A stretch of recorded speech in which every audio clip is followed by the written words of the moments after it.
ริญสุขศรัทธาสาธุชนญาติโยมท่านพุทธบริษัททั้งหลายวันนี้รายการธรรมประทีปส่องต่างก็ได้มาพบปะกับพ่อแม่พี่น้องศรัทธาสาธุชนญาติโยมแห่งครั้งหนึ่งวันนี้เป็นวันอาทิตย์ที่26เดือนธันวาคมพุทธศักราช2564ซึ่งตรงกับเดือน3เหนือเดือนอั้นอายไตแรม7 ค่ำญาติโยมวันนี้เป็นวันหยุดใหญ่เป็นวันอาทิตย์วันหยุดนั้นเราก็ตั้งการบ้านเมืองก็หยุดทำการทำงานของข้าราชการสถานการศึกษาก็หยุดร่ำหยุดเรียนแต่ในปัจจุบันนี้สถานการศึกษาเรียนแบบออนไลน์ญาติโยมแบบออนไลน์นั่นก็คือบ่สามารถที่จะเข้าไปเรียนในห้องเรียนได้ก็ทำให้การศึกษาก็เป็นกระท่อนกระแท่นพอสมควรญาติโยมการศึกษานี้เป็นหัวใจของการพัฒนาทุกอย่างคนเฮาถ้ามีการศึกษาเนี่ยญาติโยมมันง่ายปันเข้าใจเรียนรู้ได้เวยถ้าขาดการศึกษาเนี่ยปึกยากลำบากสอนยากเพราะบ่ได้รับการศึกษามาก่อนการศึกษาจึงเป็นหัวใจของการพัฒนาของประเทศชาติบ้านเมืองรากฐานของตึกคืออิฐรากฐานของชีวิตคือการศึกษาเราจะอยู่ที่ไหนก็จ้างเตะญาติโยมเพื่อได้รับการศึกษาร่ำเรียนรู้ถึงจะเข้าใจในสภาพสิ่งแวดล้อมในการดำเนินชีวิตของเราเพราะฉะนั้นมีความจำเป็นก่อนการมานิญาติโยมโบราณ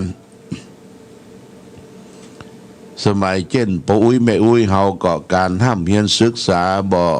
สามารถที่จะอ่านออกเขียนได้โดยเฉพาะอย่างยิ่งที่เป็นสุภาพสตรีแม่หญิงก็บ่ได้ร่ำได้เรียนเพราะเข้าใจว่าแม่หญิงเป็นช้างเท้าหลังพ่อจายนี่เป็นช้างเท้าหน้าก็คือพ่อจายได้ห้ามได้เฮียน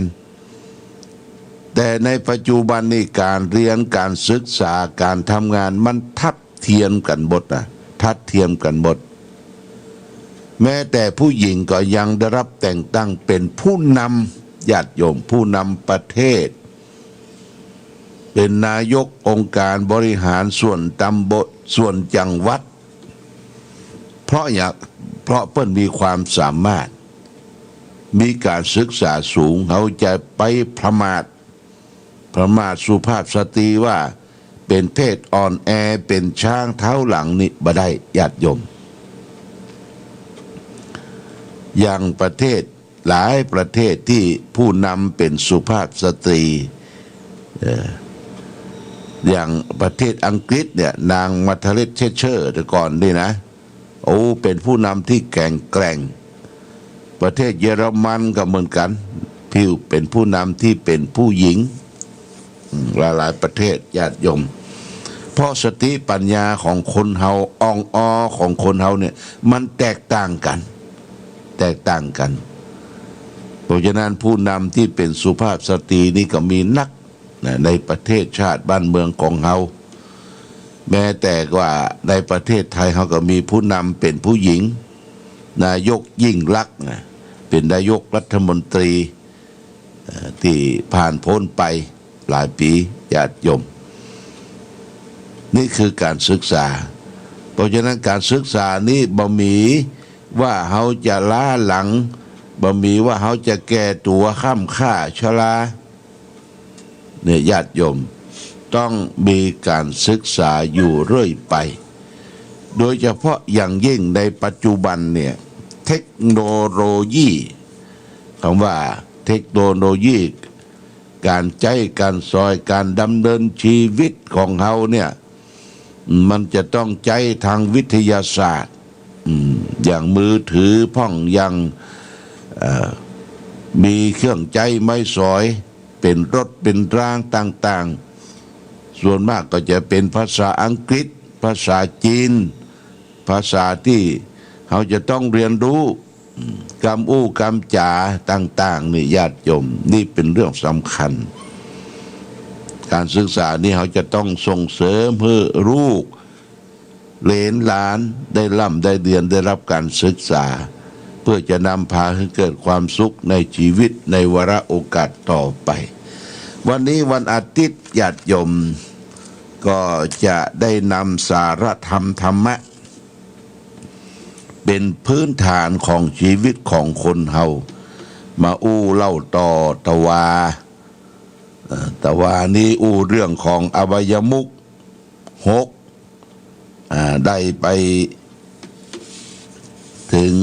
3อบายมุข3ข้อละดื่มน้ำเมาจบละ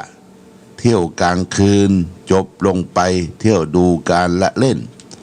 วันนี้จะเอาเรื่องอบายมุขที่เป็นบ่อเกิดแห่งความชิบหายเนี่ยข้อ4เรียกว่าเล่นการพนันญาติโยมนะเล่นการพนันเล่นการพนันนี่ก็มันอยู่ในสายเลือดของคนไทยเฮามีหยังก็ติดการพนันขันต่อใส่กันบ่ว่าใส่กันบ่เนี่ยการพนันละญาติโยมพนันขันต่อเล่นการพนันนี่มีโทษถึง6ประการนะญาติโยมนะ6ประการ1เมื่อชนะย่อมก่อเวร2เมื่อแพ้ย่อมเสียดายทรัพย์ที่เสียไป3ทรัพย์ย่อมฉิบหาย4ไม่มีใครเชื่อถือถ้อยคำ5เป็นที่หมิ่นประมาทของเพื่อน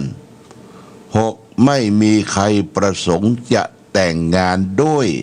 นี่ญาติโยมนี่นักเล่นการพนันนะมีแต่ความเสื่อมความเสียถึง6ประการทีนี้เขาก็มาอธิบายไล่เลียงญาติโยมได้เข้าใจข้อ1เมื่อชนะย่อมก่อเวร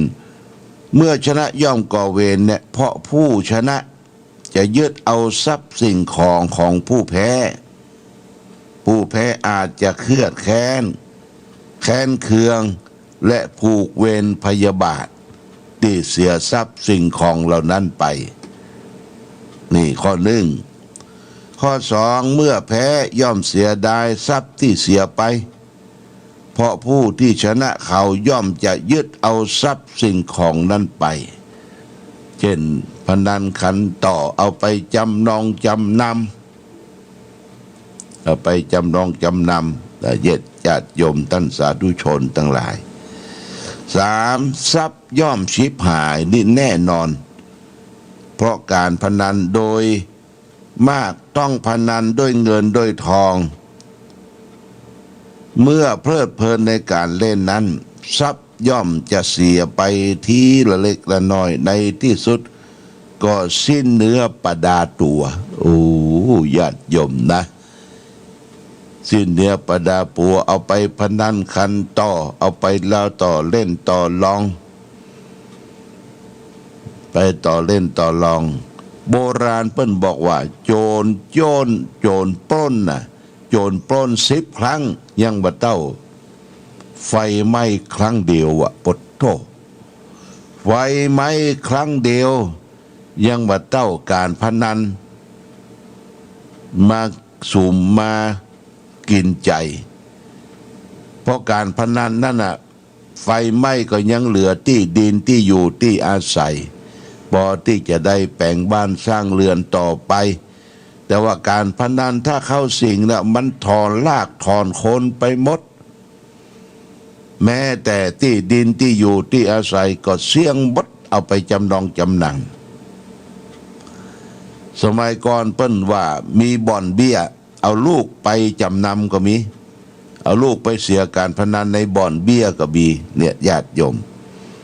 เนี่ยมันเผาผ่านหมดบางคนบัดมีที่อยู่นะญาติโยมนะว่ามีที่อยู่หนียังหนีเปิ้นมาทวงหนี้ทวงหนี้หมวกกันน็อกมาทวงหนี้ว่าเป็นหนี้เป็นสินเปิ้นไปกู้หนี้ยืมสินกู้บ่แย่มาลงทุนเยอะมาลองต้องแต่งเล่นการพนันหามรุ่งหามค่ำบ่ต้องเสียทรัพย์สินเงินทองเหล่านั้นไปนี่ข้อที่สามทรัพย์ย่อมชิบหายนะข้อที่สี่โทษของการพนันสี่ไม่มีใครเชื่อถือถ้อยคำเพราะเล่นการพนันทรัพย์สมบัติย่อมสิ้นไปทรัพย์สมบัติตนยังบ่รักษาแล้วจะรักษาคำอู้คำจ่าคำพูดได้อย่างใดทำให้บ่มีใครเชื่อถือถ้อยคำแม้แต่ทรัพย์สมบัติของตนเองยังรักษาบ่ได้ตรงกันข้างกับอู้คำจ่าเชื่อถือถ้อยคำเนี่ยโอ้ขาดความเชื่อถือจากบุคคลอื่นห้าผู้เล่นการพนันนั้นเป็นที่หมิ่นประมาทของเพื่อนเป็นบุคคลบ่น่าไว้วางใจของเพื่อนบ่มีคนคบหาเป็นที่ประมาทของเพื่อนของฝูงไปยิบไปยืมของเปิ้นเป็นหนี้เป็นสินดุงรังก่อนเคยมีหน้ามีตามีสัจจะขาดสัจจะสัจจะบ่มีละเป็นที่รังเกียจประมาทของเพื่อนของฝูงหกผู้เล่นการพนันบ่มีใครประสงค์จะแต่งงานโดยเพราะบุคคลผู้เล่นการพนันบ่ทำการทำงานอย่างเป็นหลักเป็นแหล่งบ่มีหลักฐานบ่มีอาชีพที่สามารถจะเลี้ยงดูลูกเมียได้ญาติโยมนะนี่คือเล่นการพนันเป็นบ่อนแห่งความชิบหายเป็นอบายมุข1 ใน 6อบายมุขอบายมุขเนี่ยมี6ญาติโยมปากทางแห่งความชิบหายดังที่ได้กล่าวไว้เบื้องต้นว่าอบายมุข6นั้นดื่มน้ำเมาข้อ1 2เที่ยวกลางคืน3เที่ยวดูการละเล่น4เล่นการพนันวันพุธนี่เขาก็เอาเรื่องการอบายมุขข้อ5คบคนชั่วเป็นมิตรนะแล้วก็ข้อ6นี่เกลียดค้านการทำงานโอ้พุทโธเกลียดค้านการทำงานการแยะงานก็เป็นอบายมุขเป็นปากทางแห่งความเสื่อมเสียเช่นเดียวกันก็ลองติดตามเนื้อญาติโยมอันใดที่มันไปพ้องไปถูกต้องกับตัวเฮาในการดำเนินชีวิตก็ยับยั้งชั่งใจตั้งใจทำสิ่งที่เป็นประโยชน์และคุณงามความดีเฮาสร้างฐานะตนตัวจะไปสร้างหนี้สร้างสินให้เกิดขึ้นกับตัวเองกับลูกกับหลานได้สืบสานเข้าของสัมปติของพ่อของแม่ไว้คือรักษาให้ดีถึงแม้ว่าสัมปติเข้าของพวกกทรัพย์สมบัติเหล่านั้นมันจะบนักหนาป้าป้านอย่างใดแต่เฮาก็ได้สืบสานสายเลือดของพ่อของแม่ที่อยู่ได้เดินได้กินได้แว่ไปแว่มาถึงวันนี้ก็เพราะมีสายเลือดของพ่อของแม่รักษาสายเลือดนี่ให้ดีจะไปทำลายสายเลือดของพ่อของแม่ทรัพย์สิ่งสลิงคารต่างๆคือมาหิมาหาตอนที่เขายังมีชีวิตจะไปขี้เกียจขี้ค้านจะไปสันหลังยาวจะไปข้างเข้าข้างตัวเองเนี่ยยังจะไปจับเจ้านี่อย่างใดญาติโยมเนี่ยพ่องบะเนี่ยพ่องอันลองต้องแต่งบ่กินจิจะลักษณะ เฮาตั้งมั่นมีความจิตใจผูกพันตั้งมั่นทำอย่างแท้ๆเนี่ยประสบความสำเร็จญาติโยมนะ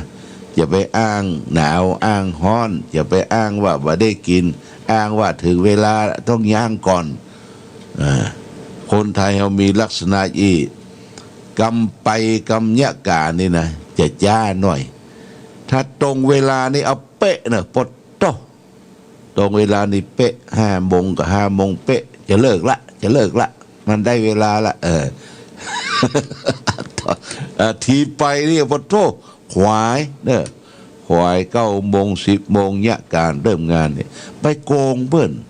ไปโกงแรงงานไปโกงค่าแรงงานโกงอย่างต่างๆนี่บดีเขาต้องถือแบบพี่น้องฝรั่งนี่เปิ้นตรงเวลาญาติโยมตรงเวลาเป๊ะ8 โมงเป๊ะเลยทำการทำงาน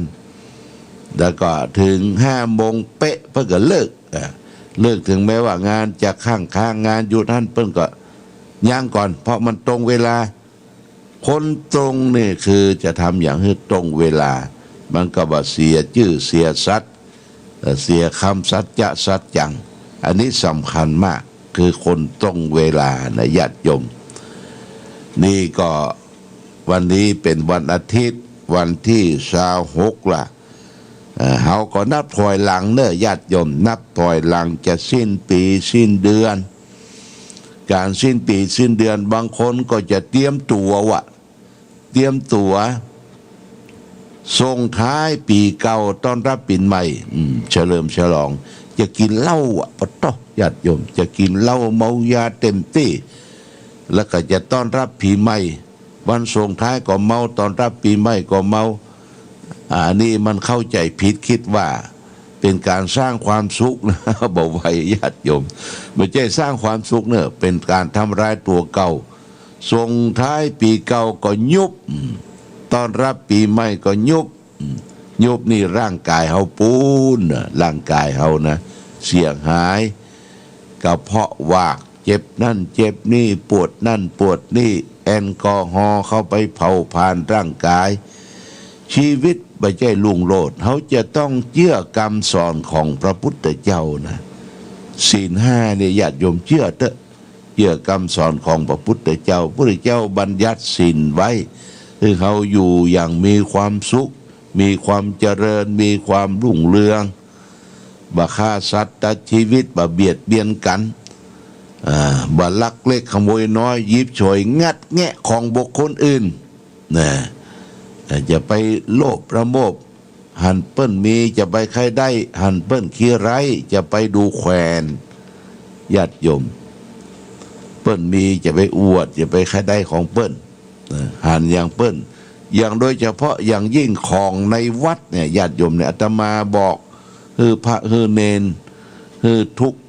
คนอยู่ในวัดรับทราบว่าของวัดเป็นของสงฆ์นะเป็นของสงฆ์เป็นของสาธารณะเอาอย่างไปใจที่ไหนต้องเก็บมาไว้เป็นที่เป็นต่างญาติโยมไปใจของวัดไปใจบริการวัดเย็นใดบ่ได้รับอนุญาตป่งปั่นจากสังฆะพระสงฆ์ครูบาอาจารย์ถือว่ามันผิดว่ะนะมันผิดเขาจะได้ไปเป็นเปรตเป็นผีเฝ้าวัดเฝ้าวาใจนี่ใจกรรม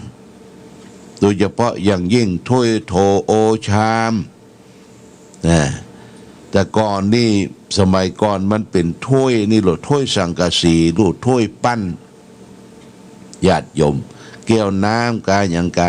เปิ้นว่าแตก1ใจ2แต่ก่อนนี่นะโบราณนะน้ำต้นคันทีน้ำต้นเนี่ย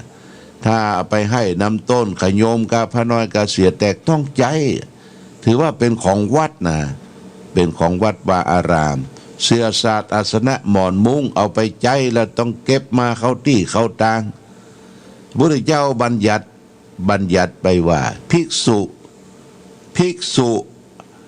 เอาเตียงเอาตั้งเก้าอี้ของสงฆ์ไปใช้แล้วไม่เก็บผิดอาบัตินะผิดอาบัติปาจิตติ